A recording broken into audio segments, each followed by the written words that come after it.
Ind AS 105 Non-current asset held for sale and discontinued operations. Non current asset held for cell होता क्या है? जिसकी carrying amount recover करी जाएगी cell के द्वारा, ना कि कंटिन्यूइंग ऑपरेशंस। एप्लीकेबिलिटी, कौन कौन से नॉन करंट एसेट इस स्कोप के अंदर आते हैं? PPE, intangible asset, investment property and goodwill arising from business communication, जो कि हम इंड AS 103 के अंदर देखते हैं। Scope of this Ind AS: classification, presentation and measurement. Classification means conditions जिनको फुलफिल करने के बाद ही एक non current asset held for sale माना जाता है। प्रेजेंटेशन, बैलेंस शीट में कहाँ दिखता है। Measurement, initial measurement and subsequent measurement. Disposable group क्या होता है? एक ग्रुप होता है एसेट और लाइबिलिटीज़ का, जिसके अंदर both scoped in and scoped out assets and liabilities होते हैं। Classification of non current asset held for cell, यानी कि कंडीशंस जिनको मीट करने के बाद एक non current asset held for cell consider करा जाता है।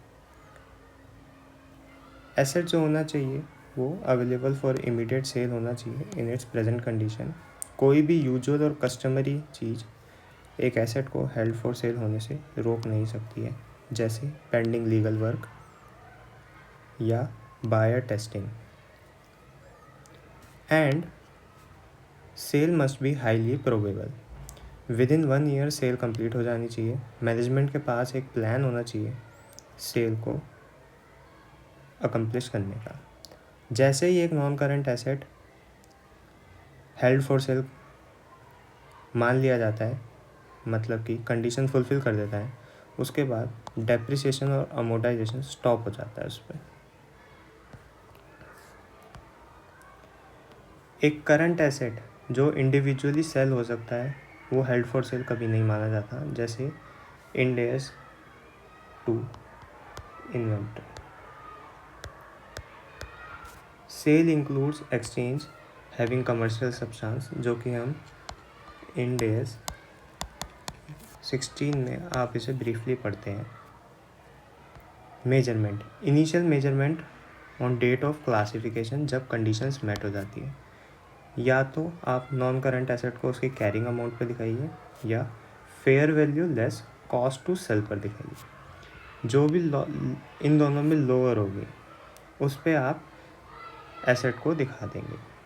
अगर गुडविल है तो FVL CTS और fair value which ever is lower, और जो भी डिफरेंस होगा इन केस कैरिंग अमाउंट ज़्यादा है FVL CTS से, तो उसे इम्पेयरमेंट लॉस की तरह ट्रीट करा जाएगा एज़ पर इंड AS 105। अब इम्पेयरमेंट लॉस डिस्पोजेबल ग्रुप के केस में कैसे होगा? सबसे पहले तो अगर ग्रुप के अंदर गुडविल है तो इम्पेयरमेंट लॉस को राइट ऑफ करो गुडविल में से, और फिर भी कोई इम्पेयरमेंट लॉस बच जाता है तो उसे carrying amount of remaining scoped in non current asset की रेशो में आप राइट ऑफ कर दीजिए।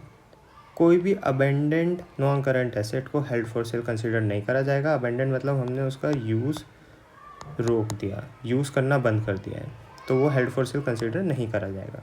अब सब्सिक्वेंट मेजरमेंट जो कि होगी रिपोर्टिंग डेट पे, यानी कि बैलेंस शीट डेट पे, जब हमारी बैलेंस शीट्स बनती है, अगर तो कैरिंग अमाउंट ज़्यादा है FVL CTS से, तो जो डिफरेंस होगा वो इम्पेयरमेंट लॉस होगा। बट FVL CTS ज़्यादा हो गई कैरिंग अमाउंट से, तो क्या होगा? गेन, जिसे हमें रिकॉग्नाइज करना है, but limited to loss earlier recognise. और डिस्पोजेबल ग्रुप के केस में रेशो में बांट दो और गुडविल को हटा दो। अब प्लान में हमारे आगे है चेंज। हेल्ड फॉर सेल की कंडीशन नो लॉन्गर मैट और cease to classify as held for sale, measured at recoverable amount और कैरिंग अमाउंट एडजस्टेड वाली। कोई भी एडिशन हो, डिलीशन हो, depreciation, amortisation, after considering all, वो आएगी हमारी कैरिंग अमाउंट, और इन दोनों से जो भी लोअर होगा उस पर हम कंसीडर कर लेंगे। जो भी डिफरेंस होगा उसे P&L में डाल देंगे एज अ गेन या लॉस। अब प्रेजेंटेशन एंड डिस्क्लोजर। अब नॉन करंट एसेट है separately from other asset in balance sheet, other asset किस में आता है, ये हमारे करंट एसेट्स में आता है डी पार्ट में, उसके अंदर एक ई पार्ट बना के हमारा अदर एसेट्स में दिखाई देगा। और डिस्पोजेबल ग्रुप क्या है, separately from other assets and liability same, netting of not allowed. अब बारी आई डिसकंटिन्यूड ऑपरेशन। डिसकंटिन्यूड ऑपरेशन क्या होता है, कोई भी कंपोनेंट ऑफ एंटिटी का क्या मतलब है, जिसके कैश फ्लो एंड ऑपरेशंस डिस्टिंग्यूज्ड हो, या तो हम उसे डिस्पोज ऑफ कर रहे हैं या क्लासीफाई कर रहे हैं एज हेल्ड फॉर सेल,